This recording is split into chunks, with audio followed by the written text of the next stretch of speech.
pretty lively one, and most of the incoming fire seemed to end up directed at the moderators and at CNBC. That was the one thing the candidates were unified on. The other kind of standout storyline is Florida Senator Marco Rubio and how he dressed down the man who helped him rise in politics, former Florida Governor Jeb Bush, who's now running against him for the Republican presidential nomination.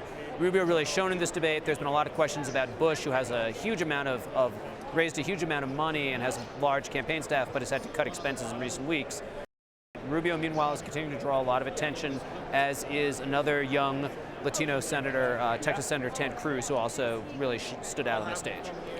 So both Donald Trump and Ben Carson, the two non-politicians who have been dominating the race so far, really kind of disappeared from the stage tonight. Carson had a couple of strong moments when he kind of, in his very mild manner, pushed back at some of the questions from the debate moderators, but both of them were notably very quiet and out of place. Trump, I don't think, attacked a single one of the other Republicans running for president, except a slight dig at Kasich at the beginning. That has to be a first. I mean, his entire shtick is built upon insulting his rivals, and he insulted almost none of them tonight.